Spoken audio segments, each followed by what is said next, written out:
জিয়াউর রহমানকে কিভাবে পাকিস্তানের চর বানানো হয়। মানে আপনি চিন্তা করে দেখেন, যেই কালো কোট পরা পেঙ্গুইনদের নেতা শেখ মুজিব পালায় চলে যায়, ও হইল জাতির জনক।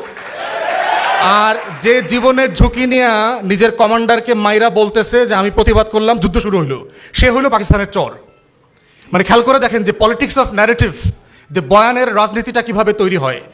যেই খালেদা জিয়া দেশ ছেড়ে পালায় নাই কোনোদিন, 111-এর সময় দেশ ছেড়ে পালায় নাই, বাংলাদেশে রয়ে গেছে, রিপিটেড আপনার অফার থাকার পরেও সেই খালেদা জিয়া সম্পর্কে হেন কোনো বাজে কথা নাই যা হাসিনা আওয়ামী এই চক্রের মুখ থেকে বের হয় নাই।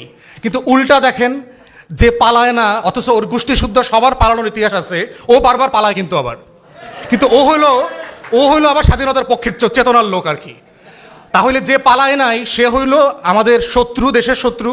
আর যে পালায় 111-এর সময় পালায়, সিস্টেম করে পালায়, আইসা আবার হইলো এয়ারপোর্টে 111-এর কুশীলবদের সাথে চক্রান্ত করে দেশ বেচা দেয়, ও হইলো স্বাধীনতার পক্ষের শক্তি।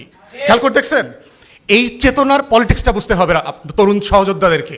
যদি আপনারা ফিউচারে বাংলাদেশপন্থী রাজনীতি করতে চান, যে ব্যানারে করেন, দিন শেষে আমাদের রাজনীতিটা হচ্ছে বাংলাদেশপন্থী রাজনীতি।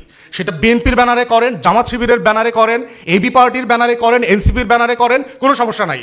কিন্তু পলিটিক্সের মূল জায়গা হচ্ছে এইটা বোঝা যে আমি বাংলাদেশপন্থী রাজনীতি করি, দিল্লি আমার শত্রু।